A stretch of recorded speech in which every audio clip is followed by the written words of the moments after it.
এই ধর ধর, এই তো আজকে একে হাতে নাতে ধরে ফেলেছি। খুব চুরি করে বেড়ানো, তাই না?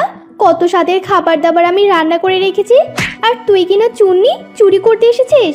আজকে তো তোকে মেরে তক্তা বানাবো আমি। ওরে বাবা রে, আর বেরো না গো, আর বেরো না, আমাকে আর বেরো না। ও দিদি গো, মরে গেলাম গো, মরে গেলাম। কোমরটা মনে হয় ভেঙে গেল আবার। হ্যাঁ, শুধু কোমর না, আজকে তোর একটা হাতও ভেঙে ফেলে দিব, যাতে তুই আর হাত দিয়ে চুরিও করতে না পারিস। এসব বলে শেফালি শিয়ালিনী শিউলিকে ভীষণ মারতে থাকে। আর শিউলি ভয় পেয়ে সেখান থেকে পালিয়ে যেতে থাকে আর ভীষণ কাঁদতে থাকে। শিউলি যাওয়ার সময় বাঘিনীর সাথে দেখা হয়। আরে চুন্নি, এভাবে ছুটছিস কোথায়? হা হা হা, শরীরে তো দেখছি আবার কতগুলো মারের দাগ। নিশ্চয়ই চুরি করতে গিয়ে ধরা পড়েছিলি, তাই না? হ্যাঁ গো বাঘিনী বাবি, তোমার কি কোনো মায়া দয়া নেই নাকি? বাবারে বাবা, কতগুলো মার আমাকে মারলো, আর তুমি কিনা আমাকে দেখে হাসছো। ই, এখন কি তোকে আমি আদর করবো নাকি, চুন্নির ঘরের চুন্নি? বাঘিনীর কথা শুনে শিউলি আরো রেগে যায় আর ভীষণ কাঁদতে থাকে।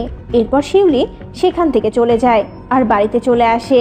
বাবা গো বাবা, আমি মনে হয় মরে গেলাম। পুরো শরীর আমার ব্যথা শেষ হয়ে যাচ্ছে, দম বন্ধ হয়ে যাচ্ছে। আজকে মনে হয় আমি মরেই যাব। শিউলি এভাবেই কাঁদতে থাকে। শিউলির আপন বলতে কেউ ছিল না। শিউলি ভাঙাচোরা একটা কুঠিরে বাস করত। একটু না হয় আমি চুরি করে খেয়েছি, তারপরে কি আমাকে এত মারতে হয়? আমার বাঘিনী মামি কিনা আমায় দেখে হাসলো। এর সত্য আমি নিয়েই ছাড়বো।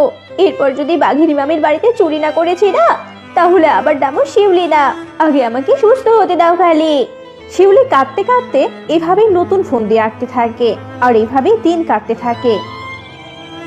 শিউলি এদিকে সুস্থ হয়ে যায়। বাবারে বাবা, এতদিনে বাড়ির কতগুলো আমার শুকিয়ে গেছে। এতদিনে আমাকে না খেয়ে দিন কাটাতে হয়েছে, আর চুরি করে একদম পেট পুড়ে খেয়ে নিব। এসব বলে শিয়ালিনী বাহিরে হাঁটতে থাকে। এমন সময় শিউলি শিয়ালিনীর নাকে কিছু খাবারের সুগন্ধ ভেসে আসে। আহা, কত সুন্দর সুবাস ভেসে আসছে। এদিকে তো বাঘিনী মামির বাড়ি থেকে আসছে মনে হচ্ছে। শিউলি যখন এভাবেই ভাবছিল, এমন সময় সেদিক দিয়ে ববি যাচ্ছিল। এই ববি, এই শোন বলছি, এদিকে শুনে যা। কি হয়েছে? এভাবে আমাকে ডাকছো কেন? বলি কি, তোদের বাড়ি থেকে এত খাবারের সুবাস আসছে কেন শুনি? মনে হচ্ছে কোনো ভালো মন্দ রান্না হচ্ছে। হ্যাঁ, আজকে তো আমার মা অনেক ভালো ভালো খাবার রান্না করেছে। আমার বাবার বন্ধু আসবে আজকে আমাদের বাড়িতে। মা তো আজকে অনেকগুলো রান্না করেছে। তবে এবার আমি আসি গো। এসব বলে ববি সেখান থেকে চলে যায়। আর শিয়ালিনী তো ভীষণ খুশি হয়। এই তো যা জব্বর একটা খবর পেয়েছি না, একদম ইচ্ছে করছে এক্ষুনি ছুটতে চলে যাই। আহা, কত সুন্দর সুবাস বেরিয়েছে দেখছি। শিউলি শিয়ালিনী এভাবেই ফন্দি আঁকতে থাকে আর খাবার চুরি করার জন্য ফন্দি আঁকতে থাকে।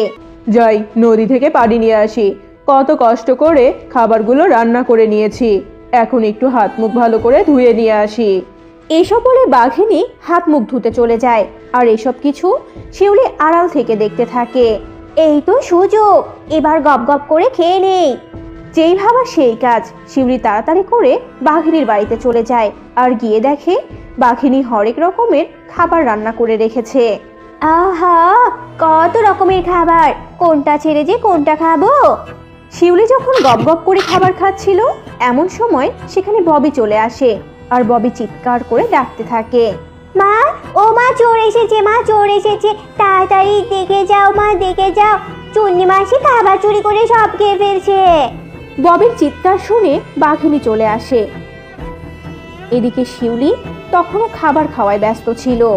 হায় হায় রে, আমার রোস্ট মুরগি, এত এত আইটেমের খাবার সব কিনা চুরি করে নিল। আবার কত সর্বনাশ করে ফেললো। চুন্নির ঘরের চুন্নি, আমাকে ছেড়ে দাও গো বাঘিনী মামি, আমাকে ছেড়ে দাও, আমি খাইনি, কিছু খাইনি। তোকে আজকে আমি ছেড়ে দিব, তোর তো হাত আজকে আমি একদম ভেঙে দিব। এসব বলে বাঘিনী শিউলিকে ভীষণ মারতে থাকে আর শিউলির হাত ভেঙে দেয়। এমন মার মেরেছি না, সারা জীবনের জন্য শিক্ষা হয়ে গেছে। যা, আজকের কথা যদি মনে থাকে তাহলে আর কোনোদিন আসবি না। শিউলি মার খেয়ে ভীষণ কাতরাতে থাকে আর রাস্তা দিয়ে হাঁটার সময় জ্ঞান হারিয়ে ফেলে।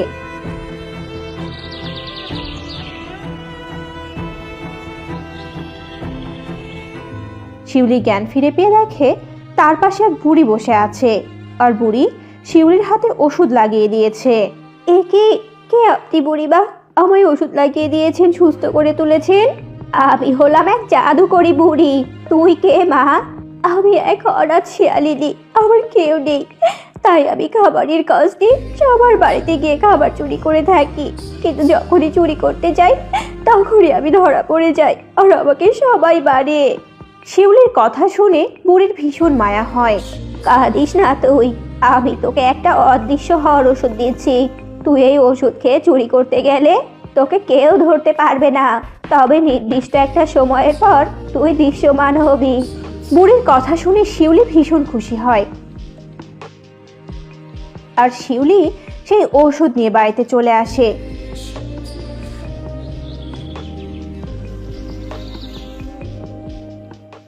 এভাবে কদিন কাটার পর শিউলি পুরো সুস্থ হয়ে যায়। হ্যাঁ, আজকে থেকে আমি চুরি করা শুরু করে দিব। আমি তো এতদিন থেকে অসুস্থ ছিলাম, কই আমাকে তো কেউ সাহায্য করতে আসেনি। না খেয়ে মরে যাচ্ছিলাম, কিন্তু কেউ দেখতে এলো না আমায়। শিউলি আর এক মুহূর্ত দেরি করে না, শিউলি বুড়ির দেয়া ওষুধ খেয়ে অদৃশ্য হয়ে যায়। শিউলিকে আর কেউ দেখতে পায় না। শিউলি সোজা শেফালির বাড়িতে যায়, আর গিয়ে দেখে শেফালি অনেকগুলো খাবার রান্না করে রেখেছে। শিউলি সবগুলো খাবার শেষ করে ফেলে আর সেখান থেকে চলে আসে। এ কি, আমি যে এক্ষুনি এখানে খাবারগুলো রেখে গেলাম, খেয়ে ফেললো কে? ওই শিউলি চুন্নিও তো আসেনি, তাহলে এলো কে? ভুট্টু আবার হবে না তো? আমি তো দরজার কাছেই ছিলাম। না না, আমি একদম শিওর কেউ আসেনি। ওরে বাবা রে! শেফালি ভয়ে একদম অজ্ঞান হয়ে যায়।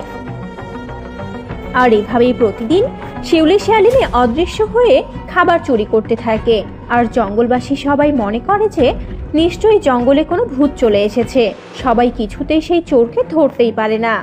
এই শিউলি, এই আমাদের মনে হয় তুই খাবার চুরি করে খাচ্ছিস, নয়তো আর কোনো চুন্নি তো আমাদের জঙ্গলে নেই। সত্যি করে বলতো আমাকে, এবার সত্যিটা একদম জানা দরকার আমাদের। বাড়ি, তোমাদের কোনো কিছু চুরি হলে কি আগে আমার কথা মাথায় আসে নাকি? আমি কোনো চুরি টুরি করিনি। তোমরা কি আমাকে দেখেছো নাকি যে আমাকে দোষ দিচ্ছ? আচ্ছা আচ্ছা, ঠিক আছে, এত গলা উঁচু করে কথা বলতে হবে না। তবে যেদিন হাতে নাতে ধরতে পাবো না, সেদিন বুঝবি কেমন মজা। এসব বলে বাঘিনী চলে যায়, আর শিউলি ভীষণ হাসতে থাকে। পারবে না মামি, পারবে না। আজ তো তোমার বাড়িতে থেকে খাবার নিয়ে আসবো আর মজা করে খাবো। শিউলি যায় বাঘিনীর বাড়িতে, আর খাবারের হাড়ি নিয়ে শিউলি হাঁটতে থাকে। ওরে বাবারে, হাড়িটিকে না একা একাই যাচ্ছে, তার মানে ঠিক ভেবেছিলাম জঙ্গলে ভূত এসেছে। বাঘিনী এক চিৎকার দেয় সেখানে, আর এইভাবেই সেই দিনটা কেটে যায়। একদিন বাঘিনী যখন শিউলির বাড়ির পাশে দিয়ে যাচ্ছিল, এমন সময় তার হাড়িটি পড়ে থাকতে দেখে। আরে আরে, এটা তো আমার হাড়ি, কিন্তু এখানে এলো কি করে? ব্যাপারটা তো জানতে হচ্ছে। এরপর বাঘিনী শিউলির উপর নজর রাখতে থাকে আর সবটা জানতে পারে। ও, এই ব্যাপার, এবার তাহলে তোকে হাতে নাতে ধরতে হয়। এরপর বাঘিনী সবাইকে আসল ঘটনা শোনায়, আর বাঘিনী তার রান্নাঘরের মেঝেতে অনেকগুলো আঠা ফেলে রাখে, আর শিউলি যেই না চুরি করতে আসে অমনি তার পা আটকে যায়। আরে আরে, আমি তো নড়তেও পারছি না, কিন্তু কেন? কি হবে এখন আবার? আমি তো তাহলে আজকে ধরা পড়ে যাব। শিউলি অনেকক্ষণ দাঁড়িয়ে থাকে, অবশেষে শিউলি দৃশ্যমান হয়ে যায়। ততক্ষণে সেখানে সবাই চলে এসেছে। এবার পালাবি কোথায়? অনেক জ্বালিয়েছিস, আজকে তোর দুটো হাত একেবারে কেটে ফেলবো, তখন দেখবো কি করে তুই চুরি করিস। কই রে তোরা, বড়িটা আনতো। থামো সবাই, তোমরা থামো, অনেক জ্বালিয়েছো আমাকে।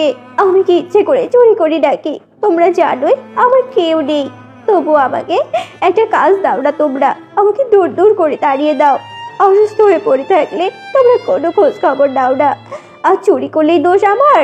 শিউলির কথা শুনে সবাই ভুল বুঝতে পারে নিজের। তাই তো, এভাবে তো ভাবিনি, আমাদের ক্ষমা করে দিস। আর এখন থেকে তুই আমার বাড়িতেই কাজ করবি আর আমার বাড়িতেই খাবি, বুঝেছিস? বাঘিনীর কথা শুনে শিউলি ভীষণ খুশি হয়, আর এরপর থেকে শিউলি আর চুরি করেনি।